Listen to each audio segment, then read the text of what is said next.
Hi, this is Trent Clark, CEO of Leadershipity, serial entrepreneur. I am an international speaker, and most people know me because I am a coach. And I coached in professional baseball for 13 years, coaching in 3 World Series. I am with my guest today on the Winners Find a Way show with Keith Allen. Keith, how are you, buddy? I'm doing well, Trent. Thank you so much for having me, man. I'm really grateful to be here with you. Man, this is super exciting for me, Keith, to have somebody of your prowess also in an industry that is controversy, right? Man, Keith is running in the marijuana space, in the entertainment space. He's an LA guy. He is a front runner. He's also been big in the dental. We're gonna hear all sorts of stuff about Keith. So I'm super excited to learn more about you, of course, and talk a little bit about the show. So for those who are tuning in for the first time, before we meet Keith, the show is Winners Find a Way. If you have ever faced stiff adversity, felt like the losses are mounting, and you need to find a better way, well, you came to the right place. We talk about on our show and our podcast about getting things right, finding solutions, because winners do find a way. Whether you are already an entrepreneur, an athlete, just looking to be elite, a business person, this is the place for you. And we work hard to bring you some top 1% content. So, Keith Allen, tell everyone first, Keith, where they can find you. If I want to find Keith Allen, where are you at? Social media, website, where can we get you? You can get me on Instagram at Keith on Trucking. That's Keith on Trucking with the G at the end of it. I need a belt buckle that says that. One of these days, someone will get me one, or I'll buy it for myself. But Keith on Trucking on Instagram, and that's pretty much where I do most of my stuff. I mean, I'm not huge on social media, but when I do, I really do enjoy engaging with others there. Love it. Keith on Trucking. By the way, I'm following Keith on Trucking. So if you're not, you're the one missing out, because you will hear all sorts of good stuff, and it is entertaining content, and it's informative, which is probably what I love about most. So let's get to know Keith a little bit. You are the Chief Executive Officer, Managing Director at Round Meadow Holdings. You're an experienced CEO, demonstrated a record of success working with consumer product goods, entertainment, management industries, very skilled in business planning, finance, marketing, startup ventures, strategic partnerships, and team building. Strong personal and networking skills. You've launched multiple brands in multiple industries, entertainment to cannabis, and all in international successes. Early beginnings as an author and television producer, created sports, comedy, lifestyle, music programming with major television networks. I love this one. This is my favorite. He spearheaded the launch of Gum Chucks. Tell us a little bit about that. That was a huge deal in the dental space, retail. I remember seeing you guys in Target, CVS, Walgreens. Talk to me about Gum Chucks and how you came with that. Wow, Gum Chucks is a really interesting story. Around the time I was working in artist management, and some of the clients that I used to work with were Exhibit during, Pimp My Ride and some of those really great MTV shows, and the band Alien Ant Farm, and with a guy named John Boyle, who really gave me my shot at that in entertainment. He had a company, Boyle Artist Management, BAM Group, and I came to that from the action sports industry, and I was asked to go speak at a convention, a business convention in Henderson, Nevada, for entrepreneurs. And I had other interests because I wanted to meet some other people that I knew were going to be there. But I did like a 10-minute pitch talking about brand identity, emotional marketing, how people feel about products rather than just what they think, right? Yes. And for whatever reason, it's not like I went to school for that. I just resonated with it. And I did well in that space. And so people asked me to speak about it. Anyway, I go to this thing and I do my pitch. And afterwards, there's this guy we use the phrase trolling now, and it wasn't back then, but that's what he was doing. He was just kind of following me around. And, I was kind of like, what's up, man? Interesting guy, interesting character. And he goes, I was just trying to listen to the other advice you're giving people, and I thought I'd pick up on some of it, and I really enjoyed what you said. And I go, yeah, are you hungry? Let's go sit down. And we were at this place. There was just kind of this this restaurant bar area where everybody was networking in, and we sat down at this little table and started having some food. And he had an idea for a healthy fast food restaurant. And at the end of our talk, which was about 45 minutes to an hour, he broke out these 2 sticks and started flossing his teeth with them. And I'm like, that's a little odd, but I'm Yeah. curious. What, like, because he's flossing his teeth. Here at the Look, bar, doesn't everyone right, like floss their right. teeth at the bar, right? Looking around, like, oh my God, are people watching us? And then I go, what is that? And he goes, well, I don't like to, I don't like to put my hands in my mouth, but I have to take really good care of my hygiene. He knew he had whatever reason he had to do it for, and I invented this little thing because I don't like to put my hands in my mouth, and this is pre-flossing pics. Yeah. And I said, well, that's really interesting. And I said, let me see those. And I had no shame. I took them from him and was looking at them, and you had some sanitizer to wash my hands with afterwards. But anyway, I was really impressed with the fact they look like miniature nunchucks, the Japanese fighting Oh, weapon, right? sure. But I said, they're for your gums. Call them gum chucks. And it was this laughing aha moment. It was one of those little things, those little moments in life. And this plays to a bigger philosophy of mine in life, which is these little moments that become big deals, right?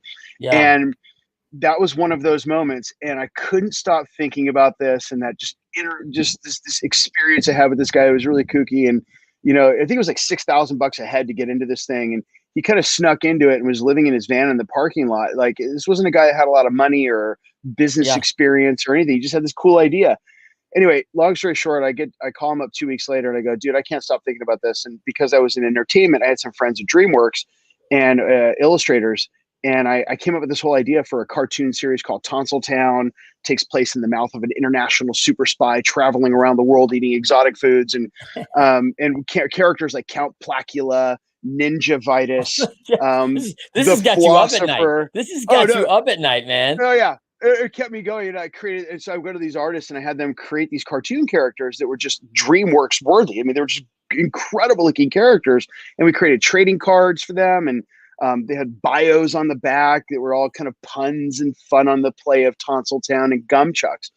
Anyway, long story short, I invested in the company, helped get it going. I raised some additional capital, and we created a company called OralWise. And I ran the company for 7 years, and we got it into 5,000 retail stores around the world. So Wow. it was just a really cool experience, and I'm so grateful for that one, because Yeah. prior to that I was in entertainment, and I'll be honest, I didn't have, well, at the time, in retrospect, I didn't have the business experience that I Yeah. thought I had Yes. until you go to boot camp, right? Right. Yeah. You went to So entrepreneurship level 400 and you skipped the other 300 levels, right? You're like, I'm in, like, let's go. And you're like, oh, should I got yeah. those basic classes? Oh yeah. No, I became very familiar with the phrase gaps in management. So um, you know, Yes. so needed to Yeah. fill those pretty quickly. I went through a lot of really great life lessons in that company that really Yeah. set me up for everything I did afterwards. Well, and then let's go afterwards. You go to Icon Media, you do Wyndham Grand Hotels, you do Beachbody. Hey, listen, man, I'm a P90X guy, so I love Beachbody, right? Yeah. And then cannabis industry now, right? You saw opportunity there, utilize your experience from these communications, and you're filling a void in that space. And of course, now you got the coolest thing ever, right? Which is the Bud Tender Awards, which is now to become Mm-hmm. something else, right? Are you changing that? What, the Bud Tender Awards? Yeah. No, well, so the Bud Tender Awards was originally created because when we did all our research for cannabis brands, I noticed something that was really interesting to me, which is this void, if you will, in the space. And for those who don't know, it's an interesting play because the Bud Tenders really represent the front line. Yep. Marketing in cannabis is so highly regulated, and it's a death trap, because if you have a great Instagram account and all of a sudden you post something on there that Instagram doesn't like, you're shut down, you're done, you're over. Whoa. So it's very scary for people to promote or advertise their products on Instagram, Facebook, anything related to Google, all of these bigger media, social media companies, digital companies. They don't like it. Most of these are publicly traded companies. They deal with the federal issue, blah, blah, blah. So Bud Tender Awards was our attempt to say, hey, look, everybody wants to be in the good graces of the Bud Tenders. If you're a brand in the cannabis industry and you're trying to launch a brand, you want the advocacy of those Bud Tenders who interface with the consumers. Because that's what it is. You got brands, you got consumers, and the Bud Tenders are right in the middle. So we said, let's create, and I knew this from Gum Chucks when we were trying to get our product into dental offices to get the recommendation of the dentist, because that gave us credibility, right? You couldn't just show up to a dental office and go, can I talk to the dentist? I mean, these guys are working rounds like a waiter on a busy night in a restaurant. They don't have time to talk to you, let alone even acknowledge that you're there. Yeah. Same thing with dispensaries and bud tenders. If you walk into a dispensary and start talking about your product, you're going to get kicked out of there right away, right? I mean, it's even they got security with guns in most of these places, so it's a little more intimidating than the dental office. But I knew that it was the right thing to do to set up a platform where we had a neutralized place that everybody came to, and you had captured audience where the bud tenders could interface with the brands and ask questions, and it just blew up from there because we knew we had something special because the brands were interested and the bud tenders were interested and they were being taken seriously. So yeah, and the Bud Tender Awards, we added a whole party to it. Where the first year we did it, we had Cypress Hill perform. They got a Lifetime Achievement Award, and even those guys, I think, thought they were just getting paid for a corporate gig, and that's cool. But they ended up hanging out afterwards for well over an hour. Just they saw the emotion of the room, and it was really incredible experience that like I didn't even know it was going to be that great. So it was really another one of those moments. It became a big deal. Love that. Love that. Yeah. Wow. So now what's coming up? Now what's the newest, hottest event? Because you got something coming up. I mean, you've done the party with Mike Tyson. You've done some big stuff in this space. Yeah. And it's always kind of LA Vegas. It centers kind of around some entertainment, right? And talk to about what's next. Well, so the Bud Tender Awards has really grown into itself. We realized very quickly the first year we did it with an expo. The expo is sort of an afterthought, but we have converted the expo to what we now call G4 Live. Okay. So G4 Live is sort of the rebirth of this idea, but we still have the Bud Tender Awards. It's just that now the Bud Tender Awards is the party we throw celebrating the Bud Tenders. And there's a full award show like the Academy Awards or the Grammys. Yeah. It's like a red carpet deal with, we have Getty Images there. We have press. It's a whole thing that we do. And one thing I failed to mention that's really important it's important to me is the fact that we were the first ever cannabis related event that MGM Properties had ever allowed on any of their properties. And in Vegas on the strip there, they have 25 properties. So MGM is by far the big animal on that strip. But moreover, there would never been a cannabis event ever allowed on the strip because you're dealing with federal gaming issues. And not to digress, but the first year we had the Bud Tender Awards, the first day of the show, we were greeted by 18 suits that we knew were coming, but we didn't know how many there were going to be. And my partner and I had walked out front to greet them, to walk them into the show and show them what we were doing. We were very proud of the fact that we followed all the rules and regulations. Yeah. We had a great agreement with MGM. They trusted us, and, through basically had blind faith and saying, okay, we're going to do this. But we had demonstrated we were a professional organization focused on education information. We weren't a weed event. But we're greeted by those 18 suits, and we're greeted by Chuck Bowling, who's the president and COO of Mandalay Bay, Jim Murin, the president and CEO of MGM International, general counsel, their chief compliance officer. I mean, it was quite a deal. And then we had guys all showing the up from the win. Oh yeah, they were all there. So all of that being said, we've now moved. We're at Resorts World now, which is the new monstrosity on the strip, right down the street from the Wynn. It's the hottest property on the strip as far as tech goes. It's the most tech advanced property I've ever seen. I mean, it's incredible. And so the G4 Live event that encompasses the Bud Tender Awards is happening now on May 11th through the 14th of 2022. And proud to announce on this show this is the first time I'm saying this out loud to anybody because we just signed our contract today, that we have Snoop Dogg performing. And we've got a couple other special guests that are going to be there with him as well. So we really blend this whole South by Southwest environment with cannabis. And we kind of feel like, someone said once we were the South by Southwest of cannabis. And I said, I love that because we do film screenings, documentary screenings. We do entertainment, music, expo, experiential aspects of the whole. Like if you go to the trade show, you can walk around and just step in a photo booth. There's free bars. We serve breakfast, lunch, snacks in between. It's all comped, and it's not box salads. It's a really experiential event that we throw, and we do it on the Las Vegas Strip, and we're the only ones allowed to do that in the cannabis space right now. So it's quite exciting for us. Incredible. So let's talk a little bit about. You're going to talk today about some challenges you face. We've seen all these accomplishments you've made, Keith, and it's staggering to me. It's awesome, right? And it's great to be a friend and hear all these things up close and personal. Likewise. But when you tell me your why. Why do you come on this show, talk to an audience of entrepreneurs, of people who want to be elite, and talk about the challenges? Because the people I know, man, no one had this red carpet ride to the top. You know, like, man, there are some knockdowns, there are some punches in the mouth, there are some things that you got to go through.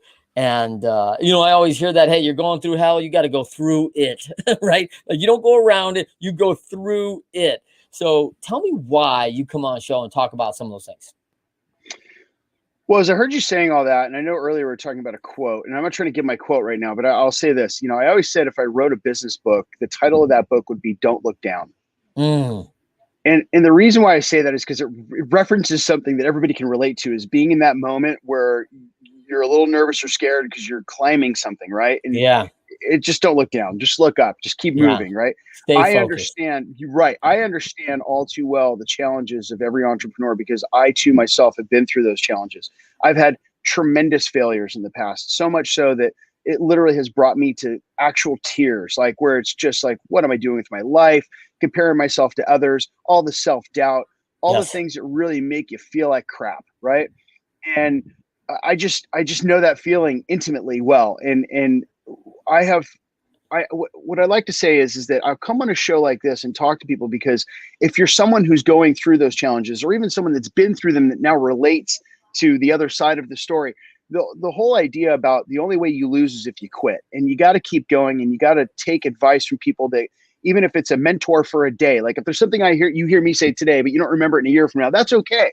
But if there's something I can say that's going to help someone understand that vision of what it takes to just keep going and don't look down, then that serves a purpose that is bigger than me. And I am grateful to have that opportunity because people have done that for me in the past, and I know how much it meant to me. Yes. I love that. I might reframe the show, mentor moment, right? Like, this is your Right. moment. You got a mentor right here, Right. and they're going to guide you through some stuff, man. And it's not going to be Yeah. easy, right? But they're going Right. to guide you through some challenges of it all. So let's talk a little bit about, for you, let's get into young Keith before it all Okay. starts, right? Let's talk about Yep. the most impactful, pivotal moment you had as a kid where you knew you were destined for great things, where you said, hey, listen, something needs to change. This is what I'm headed for. This is what I'm going for. I think I've got this in me to do some shows in Hollywood, to build a multi-million-dollar brand, to be in 5,000 stores, you know, worldwide. I mean, all these things that you've done. At what point was that moment that you said, hey, listen, what was a pivotal moment?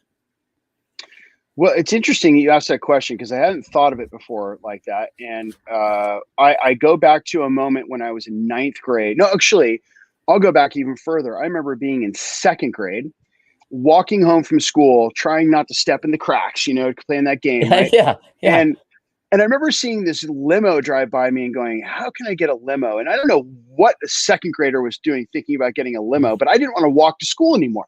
So that, reflecting on that experience, I have this adult version of the memory, right? But yeah, it's like when I look back on that memory, it was like, okay, I can go home and get some change, and I can buy some gum, and I can sell that, and I can more than what I paid for and buy some more. And I had this really early concept as a second grader as to how to scale and grow a business, yeah, albeit very elementary. But I yeah. remember that so distinctly. Flash forward to ninth grade. I'm in woodshop class. I'm a freshman in high school, and you know all the fears of being a freshman in high Oh, school yeah. and being a You're a nobody scrub and amongst all the no, everybody's, right? right. Yes, of course. Yeah, yeah, And but I wanted to surf, and I knew that like I had already learned how to surf a little bit before this, and you know when I was younger, and I asked the woodshop teacher if I could make a surfboard as my final project because it had a piece of wood running through the middle of it called a stringer, and he goes, yeah, sure, why not? So I made a surfboard for my final for that, and this is my first semester in high school, so I still had through the winter break and going into spring, and all this cool surfers in my school found out I made a board, and they're like, "Hey, dude, cool! You make me a board, what's up?" And all of a sudden, I yeah, became this cool kid who was yeah, making boards for everybody. By yeah, the time I graduated high school, I made 300 surfboards. I had a company I'd formed called Ripsticks, and yeah, I found something that I love to do, and I remember fighting with myself, going, "Well, this is a side thing, college, and yeah, right. you're programmed as a kid." I just came to terms with the fact that, what, I'm not cut from the same cloth as other people, and that's okay. And the Yeah, fabric in which I was stitched with was more of an entrepreneur who just had these big visionary ideas. Little did I know that you have to reverse engineer those and have some understanding of business and all these things you yeah, learn in the yeah, process. But it started for me very early, at a very young age. where I just knew that that's what gave me passion. That's what gave me excitement. And even now, as I talk to you about it, I'm excited, you know? Yeah. Well, first of all, I thought you were gonna say rip curl. It's like, I was like, No, what? that was my first Yeah, big wait, success. what? Yeah, yeah. I was 16. And then Right. so then I love that story. I mean, I'm kind of a little bit of the same way, but I face this all the time. I've judged for the entrepreneur organization's Global Student Yeah. Entrepreneur Award, right? And there'll be students, and that mantra, like we're conditioned, right, through Yeah. schooling and everything else. It's like, well, I've got a $6 million company, but I'm failing chemistry. My mom's pissed. I'm like, hey man, like I don't know, buy her a house, bro. Like like Yeah. you're gonna be okay, right? Like, and I just think it's funny, Yeah. man. I know my bankers never asked for my collegiate Yeah. anatomy and physiology lab grades, right? Like Right. they never asked for it. So all right, let's pivot a little bit to modern day, right? I love the quote from Chris McChesney and Sean Covey. Sean's the president up at Covey International, and they wrote a book called The Four Disciplines of Execution. 4DE Mm, goes out, you see it a lot. Winners, when shown data that they are losing, find a way to win. mm, Winners, when shown data that they are losing, find a way to win. Let's talk a bit about your background. mm. What that allowed you to overcome and become one of those 1% in both life, business, entertainment. What was a time, Keith, where you were up against it, losing, down but not out, but you found a way to come back and win? Boy, which one of those do I Yeah, right. share? I My know, God. I know you got some things because you've battled a few things in your life, right? You've battled some things in business. You've Yep. battled some addiction in your life, like Yep. many people have. Yep. Make your choice. I mean, but there's been some things for sure. Well, okay, so I'll go into the addiction part because that really taps into, I feel like with every success story in business, there's a really deep personal story behind it, right? I mean, from my For sure. experience, talking with other Yes. people, I am sober, 17 years as of last July. Atta Um, boy. yeah, and it's a one day at a time deal for me. Yep. I have learned so much from my sobriety that I think it's interesting because when I talk about sobriety, I feel like it's something that anybody in the planet could really benefit from. But unfortunately, the way society has framed it is that if you're somebody who's sober, it's like, oh, you're sober. That there's some sort of weakness associated with that. And Mm, you know, uh, I won't name drop, but some of the most successful people in the world that are publicly known and not known are some of my brothers, if you will, in the program. And it's like it's just a room full of winners, in my opinion. And it's all mm, because we get these tools, how to be. For me, and I'll move on to the business side of this in one second. But on the personal side, for me, sobriety isn't about drugs and alcohol. It's about real life skills like being a better father, to my mm, children, being a better husband to my wife, being a better son to my parents, and being of service to others. mm, And that really has given me so much spirit and so much life, for somebody that used to be self-seeking and selfish and just interested in what I could get for myself prior. And it's funny because when you make that pivot, it can't be for selfish reasons. It has to be for a whole nother set of things that we don't have to dive into on this talk. But it really, when you set yourself to be of service to others, you get so much more from it. And somehow, some way, your higher power, God, whatever you want to call it, its plan comes into play, and you get to be your best self. You get to live your best life, albeit with adversity and with challenges, no question. But you just have a different set of tools to deal with all that. Without getting, like, I deal in a very high stress business on a regular yes. basis. I mean, the cannabis industry is like the Wild West. It really is the gold rush of 1849. And I like to think we're in the services end of things. We're the picks and the tools and the shovels, right?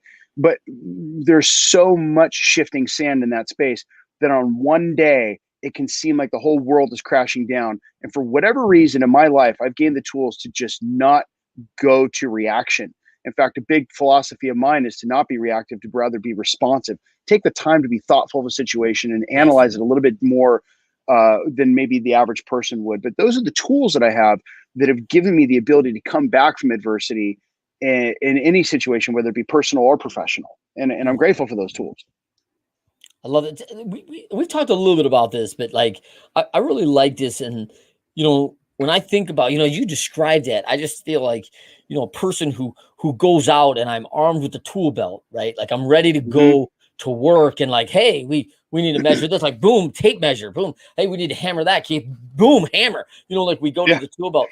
But like, how many of us as adults get into this age of addiction to something? I don't care if it's food, work, sex, drugs, alcohol. I mean, pick your poison, right? And sure.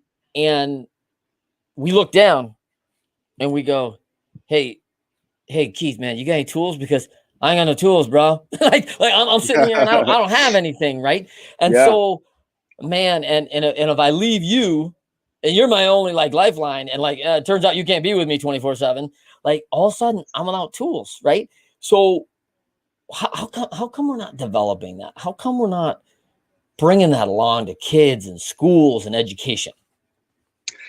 Well, look, I'll make a reference to something you and I personally experienced. We went skeet shooting, and I had so much going on in my life on that day prior, and I gotten some messages that morning. It really threw me off. So this is Yeah, a real example. Not everything's perfect because you were there, yeah, and I had I first round. I was right there with our friend yeah, Jeff, and 5 for 5. You came out, hit 7. I'm like, okay, we're chasing Trent. There's this whole thing. But then all of a sudden, I got in my head, and mm, I had this experience where it was like, man, I was just down and out, and all of a sudden my head started talking to me negatively. And what happened? I started missing every shot. I got 5th place out of 5 guys. I crashed that day. Then we go on to do archery, and I'm not having it. And I'm just sucking right, at everything that day. And that's not the nature of who I am, because I'm very competitive and I pride myself in being good at things, yeah, right? That was very humbling experience. But here's what happened that day, and this is why I bring it up. You gave me a look and a pat on the back, and you're like, come on, bro, you got this. Or you said something to me to that effect, or you said something about one of the other guys. If you beat that guy, then I'm going to kick your ass. Like, if that guy beats you, I'm going to kick your ass. And there was something about the camaraderie between us. And what I'm tapping into is this idea that no matter what you're going through, it's okay to have a bad day. right But more on. importantly, who are you talking to about it? Because if you don't have other men that you can talk to, or women, if you're a woman, like people that you feel comfortable talking with, whether it is a man or a woman, it doesn't matter. If you don't have a resource to go to and just share and just dump it, what do you got? Yeah, I think that that's a part of why we're not teaching that to people, because I feel like there's this attitude amongst men where, men don't share their feelings, or men don't talk about these sorts of things. Toughen up, get up, lick your wounds, get up, fall off yeah. the horse. What do? You get back on it. Those all things apply, but the thing that's missing from that is that it's a human experience. You got to have people you can talk to about what's really going on with you, because there is scientific proof that when you talk about something negative, it diffuses it. However, when you talk about something positive, it influences it, Mm, and that's an important tool to have with people. I love that. Love that. So let's talk for a moment about how do you get out when you were younger and you're still developing those tools, right? We're Hmm. 17 years ago now. Like you decide, like, and I know this isn't for most addicts, right? We're just not like, hey, I'm done with that now. Like, hey, that was then, this is now. Like, it's not exactly how it goes, right? Yeah. What are the tools you start building? Like what gets you going in momentum to turn it around? What starts drawing where you can take one step more in front of each other, where you can start, hey, I'm walking. I'm not crawling Hmm. anymore. I'm walking. Hey, I might Hmm. little light jog, right? And I might get going and build my days up. And hey, man, I've got a good friend going through this right now. Man, hit his 3-year coin the other day. Like he's moving, and he's moving in all the direction, all the right way, but he's got to do the deal every day. It's a day by day. But what gets you going from the start to move you? Well, there's a saying, which is that you need to hit a bottom, and everybody's bottom is different. And there's a catchy little phrase that every bottom has a trap door. Mm, So you need to be careful about what your bottom is, because there is a trap door no matter how deep your bottom is. And okay. if that one of these days, for most people, if you hit that trap door and it's the last stop, it's usually the end of your life. So Mm, it's jails, institutions, and death is a phrase that we use quite frequently in the program, and it is very true. I think that my bottom for me was so impactful and so powerful and so painful that it becomes a point where you have to surrender. And what I love about surrender is that surrender transcends itself through almost everything you do from that moment forward, even when things are just amazing. You have to identify what surrender means, because surrender is also accompanied with um, being in a frame of mind where you're in acceptance. And, acceptance is a big part of my life. If there's any person, place, thing, or situation that, I have a problem with, I have to accept it for exactly what it is. And in fact, there's a whole paragraph on acceptance in the big book. So it's like, but that phrase acceptance is one of the things that really impacted me personally, because I had a hard time accepting things. Things weren't fair. Things weren't, I wasn't getting mine. I compare myself to other people on a regular basis and what they had, and people that I thought had the perfect life. And it's like, why not me? That mentality is what slows you down. But it's interesting, because as soon as you remove that, and you start to see just some semblance of like, oh, that feels different, you become gravitated towards wanting more of that. And the more of that you get, the more it becomes conditioned in who you are. It's the 10,000 hour rule, right? You just keep doing it, you get better at it, right? That's right. And it's like going to the gym. You work out, you train, you get rest, you have a good nutrition plan. You'll grow in muscle and you'll grow strength. It's the same thing for mental strength. It's like you have to really nurture that and repeat it and keep doing it. And this is why, for me in my life, what gets me going is waking up every morning with a gratitude list. I get up every morning. I go downstairs I have a gym in my house. I roll, I stretch, I listen to master class on a regular basis, like Chris Voss, negotiating skills. I love that guy. Bob Iger, like listening to really smart minds make things sound simple. And I just drink it up like a dry sponge in the morning. And that sets my day right. And it allows me to be in the frame of mind where I can be in acceptance, I can surrender, and I can be a part of a solution rather than contributing to a problem. And it's really that simple. And these aren't just motivating words. I'm saying this is the way I live my life. And I've been doing that for a long time. And it's amazing how you see everything shift. And this is another thing I believe in too, is that no big change happens overnight. It happens with small shifts. So don't put all the pressure to make some big change overnight. Just make a small shift every day towards that big goal. And before you know it, time passes any way you feel it. And you find yourself in this moment, you're like, hey, I knocked that down. Now what's next? That's good. I love that. A couple of highlights right there, right? Which is, man, from the physical conditioning, which I know well, and the mental conditioning, which is we've always talked about how tough that is, and I think those are, by the way, they cross a little bit, the physical and the mental, right? Because you gain in both things by pushing yourself physically, you get mentally stronger. But one of the things I think that is also moral strength, right? Like the things you're doing right and you're doing well, and morally the gratitude and like, hey, I'm choosing the right things. I'm choosing to treat people well. I'm choosing to treat myself well.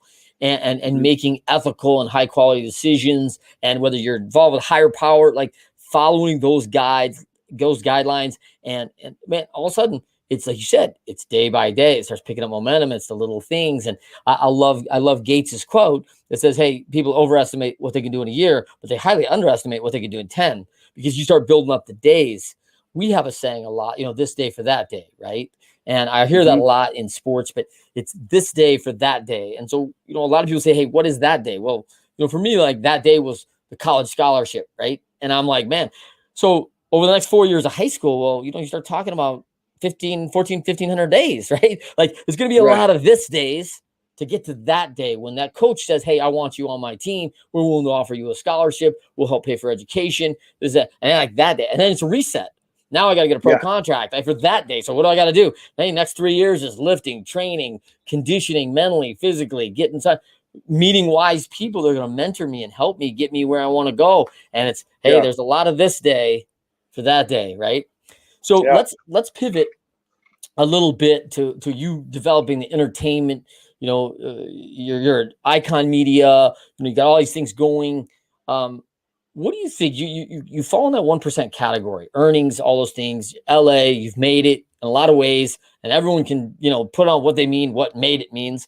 But what do you think is the superpower of Keith Allen that separates you from others and catapults you into that category?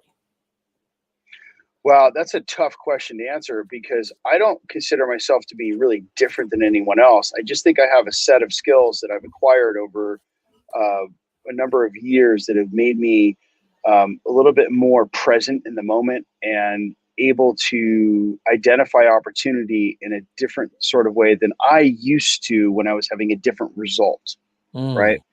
Um, so rather than comparing myself to someone else necessarily, I look at comparing myself to uh, who I was in a different time when I was not getting what I wanted from my work effort. Um, I think that surrounding myself with really good people who are smarter than I am in any one subject or area of my business that I'm not as skilled at. I consider myself to be a conservative. I'm financially intelligent, but I have people that I work with that are MBAs that are just so much smarter than me in that area. And I take their advice and their guidance and I don't tell them what to do. I'm a contemporary to people that I work with. So I think my superpower, to answer your question more directly, is that I am very aware of my surroundings in any one given moment and how to work best with those environments rather than try and control them. I like that. I think Yeah. that that is an absolute superpower. I find this to be one of the most challenging things in the world, having 5 children, 3 companies, everything, to be present in the moment. And my children frequently give me that great feedback of, I asked you a question 2 minutes ago, right? Like, and I'm like, no, I know, but Yeah. I'm in the middle of this. Like, you cannot ask me that question right there, right? And so Right. they think like I'm hanging on every one of their words, and they know that I'm not, but they remind me that I'm not present even though I'm there. And Yeah. so it's a nice little kick in my teeth.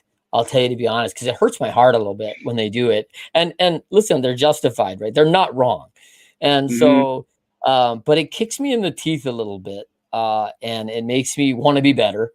And so I think, man, when you talk about that, and of course I've spent time with you, so I know that exactly what that present feels like, and it's an honor. You like you do feel honored when you're around you, Keith, because Oh, you feel thanks, like you're Trent. important. You feel like you matter, and the old saying, right? Is they people don't care, how much they will not remember like what you knew and all that, but they will remember how you made them feel, man. And so when you're Right. around you and you feel important, you feel you present and part of the engagement and in the conversation, it's you feel good. Like you feel like you want to be there. You feel strong, you feel appreciated, you feel valued, respected. I mean, all those things that I think everybody's going for where they're at.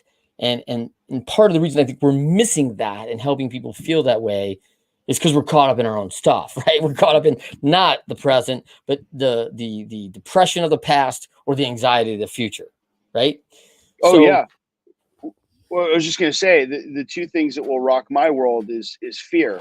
And there's two things, there's two kinds of fears in my opinion. There's fear of not getting what you want and fear of losing what you got. mm, And in business, it's all too common for those to collide like a tornado and you got both. yeah, And when that happens, you're tested. And when you're tested in those moments, man, you can theorize all you want about the philosophies of life, but man, when it really hits the fan like that, uh, it's quite an experience to be able to counter it with practical application of these ideas. And the first one that's easiest for me to get to is to take contrary action. Just to do the opposite of what I'm feeling and thinking, even if it's a small step towards doing it, because it always works out in the end. There's a scientific proof about this idea about mirroring neurons, which is like this whole idea that scientifically, if someone flips you off on the freeway, what are you going to do? Most flipping people back flip off, right? right Yeah, back. yeah, Yeah, yeah. right, exactly. We do, Right. yeah. Right.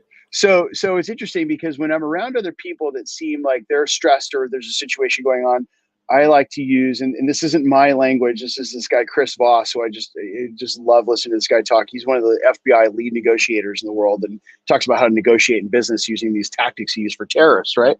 But he's like, it's like use the late night FM DJ voice. Mm, And when you use that late night FM DJ voice, other people start to calm down and you see their voice start to calm down as well, right?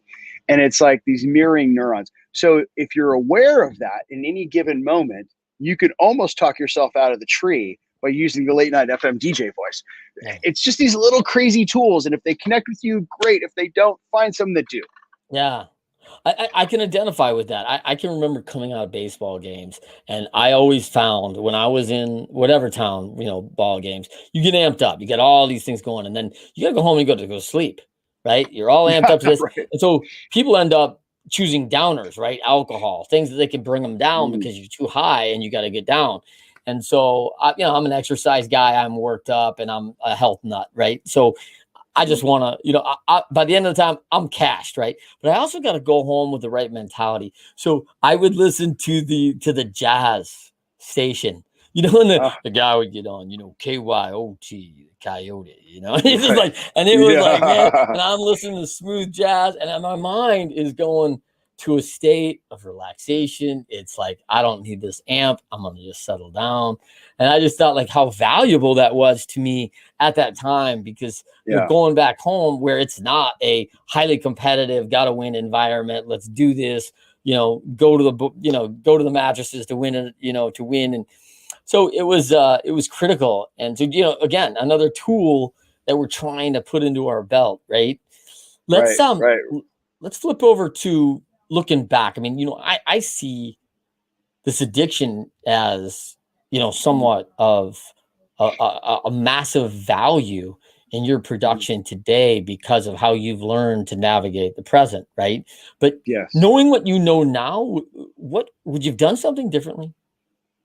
Oh yeah, sure. I mean, there's tons of things you could look back on in life, I think, and say, hey, how would I have done that differently? And, for sure.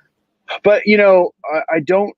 What I don't do is I don't romanticize those thoughts, because I am fully aware of the fact that there's a healthy dose of respect for recognizing what you would do differently versus what you did. So when situations come up again that are maybe similar or remind you of that scenario, you have the ability to recall, as that old saying goes, those who don't remember the past or present are damned to repeat it in the future, or something to that effect, right? Yeah. And so if the question is what would I have done differently with respect to business, I think that it's important to point out that the younger version of myself was, I wouldn't say arrogant to the point where you wouldn't like me or someone wouldn't want to be around me. I mean, I get that in this world, not everyone's for everyone, but more importantly, I think that I just thought I knew more than I did, and I didn't want to be told different.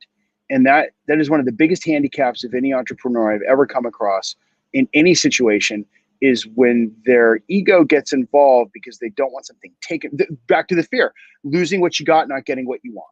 And that, to me, really, those fears really drive ego. And I just think that if I could go back into the past and taken my time to just look at the situation and be more responsive rather than reactive, I probably would have had a better outcome, starting with the fact that I could have found people who knew more than me in that one area and gotten and seeked advice from them. If you looked at that, I mean, could I categorize that as pride? Like knowing, like, I think I know, like, I'm a pretty smart dude and I work hard. So I think I know. Can I categorize that? Is that fair? Yeah. So if I was to sit back and look at the biggest challenges I've seen in a lot of people's fall, like 9 out of 10, pride lead the way, right? Like it is about, man, you know what? I know, just ask me. I am one smart SOB. Like, really? Like there's some blinders on, and we blow in with some, some falsehoods that we're telling ourselves. And I think the blinders are pride and arrogance, right? To get in our way and say, hey, I can't see this other stuff because I can't take my pride blinder off, because I'm guilty of this on, numerous occasions, right? Like it's countless, right, Keith? So if you had, let me pivot to this. If you had one value, belief, action that you took when you were down and out that turned things around for you, if you had someone right now on this line right now that was just, hey, needed a lifeline, needed something, what would one value, belief, or action that you took be a game changer for someone? Boy, I don't mean to sound simplistic, but just be open-minded to the fact that your pride is your passion and your drive, but it shouldn't clothe you. Like, to be clothed with your own pride and ego and hey, look at me. And it's like, it's misguided. Uh, be open-minded to taking other people's advice, even if it's not directly advice. You know, here's an interesting concept. Is that if you go into a conversation and you are talking to somebody and you want to know more about what it is that you might be able to learn from this person without saying, hey, tell me more about what I can learn from you, just repeat the last 3 or 4 words of when they say something. It's interesting. It's called mirroring. And mirroring is a really great tool. It's like somebody could be in a conversation and they're like, yeah, I went to this yoga retreat and, we ate all kinds of really good food, really good food. And then they go, yeah, they had melon, they had, low carb, da, da, da, da. I'm making a dumb example, but the reality is if you just say the last 3 or 4 words of somebody's sentence to the back to them, it's called mirroring, and they tell you more. Yeah. It's like, these are really great tools to utilize for being in an environment where you don't necessarily know how or what to do to know more from this person, because our instincts are to tell them how great we are. Right. And I find myself in those conversations all the time with people where it's like, it's an ego thing amongst men, what I've done, and it's like, listen, I've done it too. So it's not like I'm judging. I'm just saying that it's like, I'm more now interested in my life about learning more about other people than I am sharing with like how great I think I am. That old phrase, don't you know who I think I am? Right. It's like, it's just a whole another version of it that I find more appealing, which is learning as much as I can from other people by, mirroring or just having a great conversation like what we're having now. Like I know this is an interview with me, but I've learned so much cool stuff about you that it was really easy for me to say, yeah, man, let's do this, because I want to talk to you more.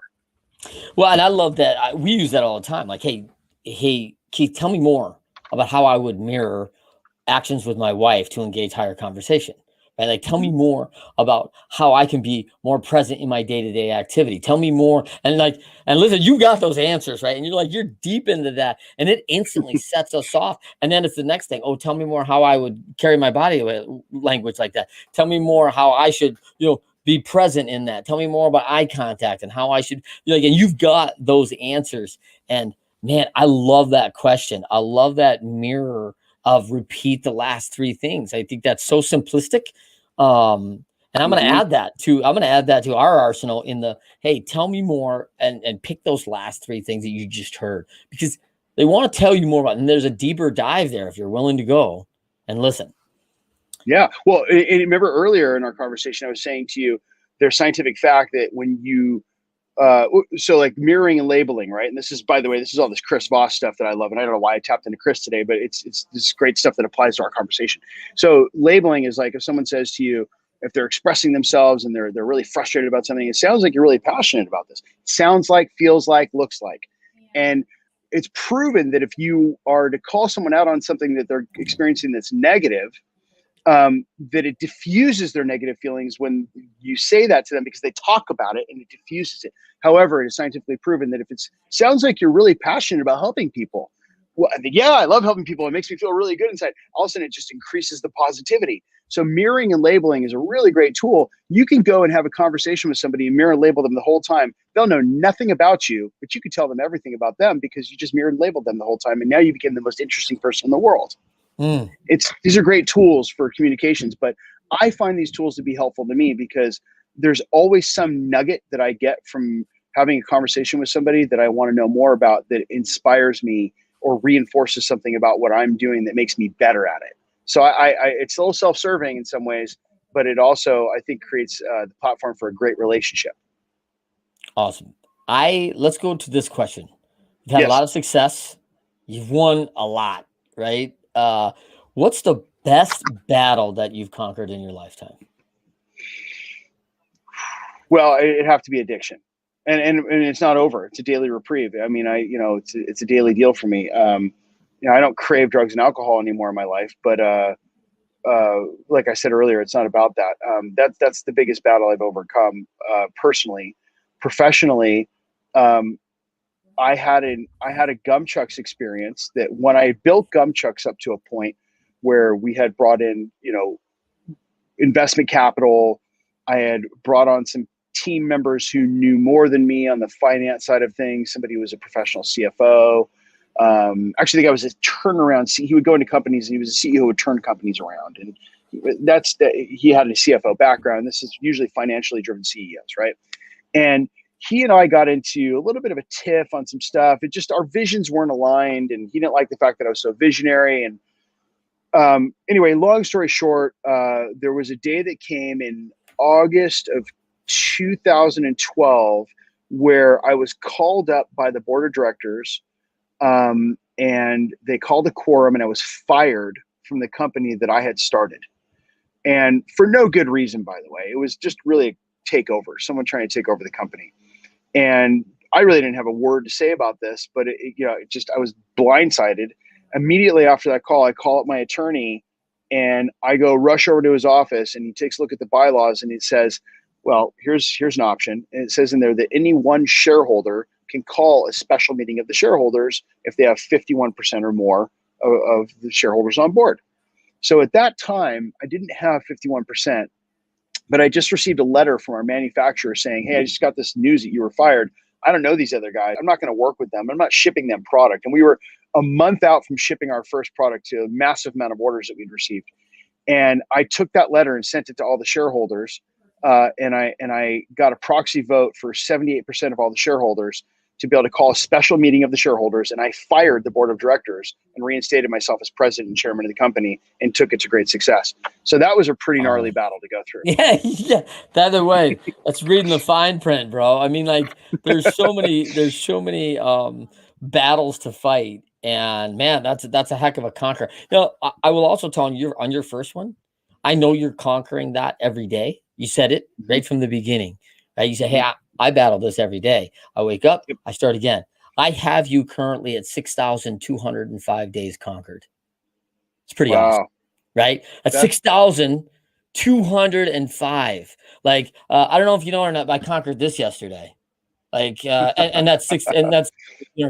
So take that. Yeah, mic drop. I love that. Right? Thank you for filling that out for me, Trent. Yeah. So you got that. You can just, mic drop that on me. Like, you just tell them, hey, that's courtesy of Trent Clark right there. I just got to give you a 6,207 mic drop tomorrow. All right.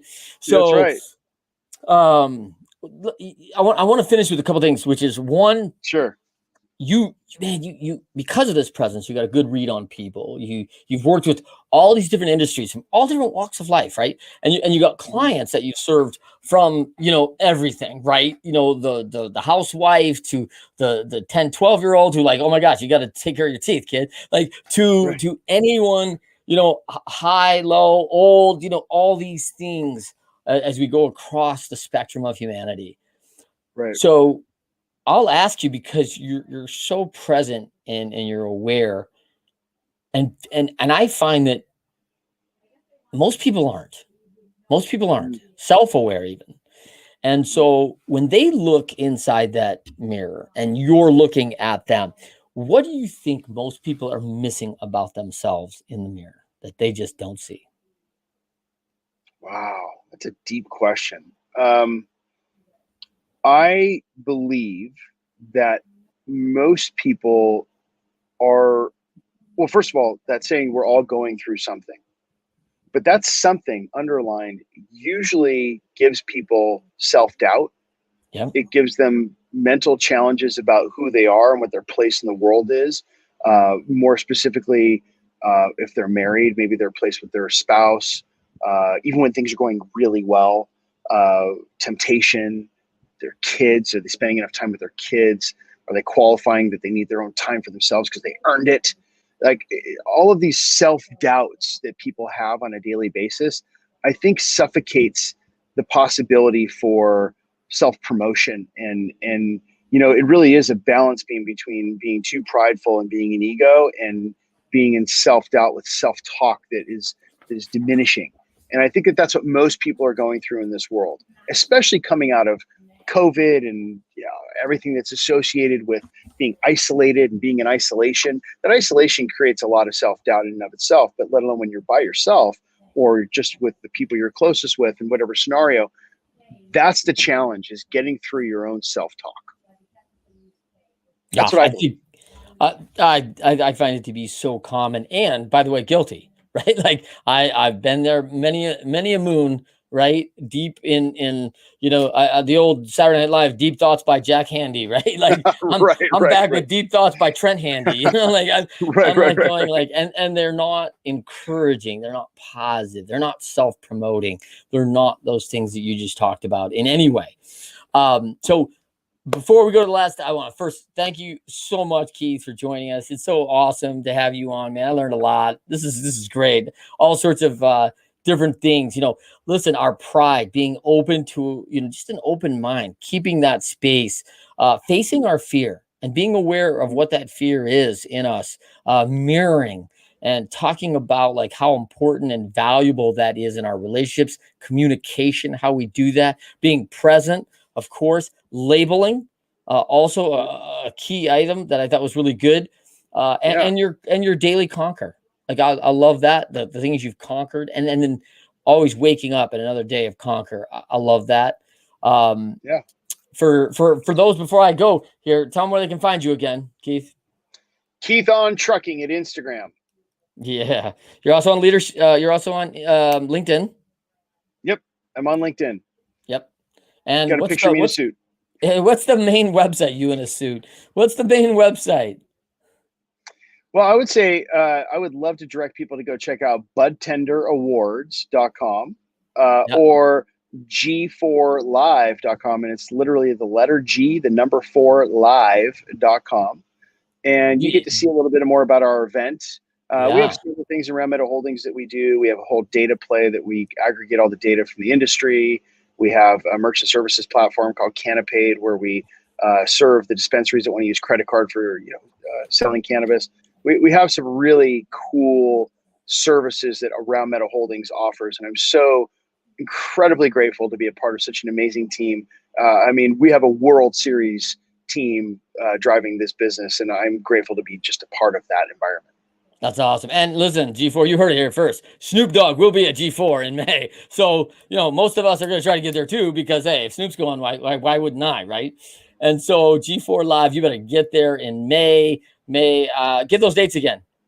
May 11th through the 14th. The evening of the 11th, we'll have a kickoff party with a special DJ. 12th, 13th, 14th of the expo, we have the buyer's ball. We do all kinds of really cool things around the expo. But then on Saturday night, the 14th of May, we'll be doing the Bud Tender Awards at a club. I believe we're doing it at IU, which is one of the coolest clubs I've ever been to, at Resorts World in Las Vegas. And we will have Snoop there spinning, DJing, and performing. Doing a 75-minute set, and there's going to be a lot of really special guests there as well. I can't name the other people that are coming. Oh, we also do have one of our keynote speakers for that event is President Vicente Fox, former president of Mexico. Oh, yeah, for sure. Really, really interesting guy to listen to. Harvard educated, ran Coca-Cola Mexico before he became the president of Mexico. This guy's just an amazing person to listen to. Really impressive. So just really great guests, really great entertainment, and you will not be unhappy if you come to this event. Perfect. Your quote, when things are down, what's your quote that you face? What do you go to? Contrary action. Contrary Works every time. action. Yep. Take contrary action. If you ever feel like you don't want to do something, but you need to do it, just do it. And the funny thing is it's literally that analogy. The hardest part about getting to the gym is getting in your car or whatever, that saying. Yeah. It's like, as soon as you take contrary action, that is the strongest, most beneficial, most surprising tool you can have in your toolbox that is buildable, it is scalable, and it will help you in a tremendous amount of ways, well beyond that one moment you're in when you take contrary action. Love it. For all you, thank you for being on the Winners Find a Way show, Keith Allen, my good buddy. And I'm telling you, great props on all that we've learned today. Please join us always YouTube Live. You can find us on the Leadershipity channel on the YouTube, Leadershipity, Instagram, Twitter. You can find me at Trent M. Clark, of course. My handles are all over there. And leadershipity.com. Look for our upcoming ebook, The Pyramid of Leadershipity. DM or email so you can learn. 5-star this episode. We always work hard to produce some 1-star, 1% leaders. So 5-star content all the time. So join us always on the Winners Find a Way show. And special thanks to Keith Allen for joining us today. Keith, you are the man. Right back at you, Trent. Thank you for having me. I'm grateful to be here. Appreciate it.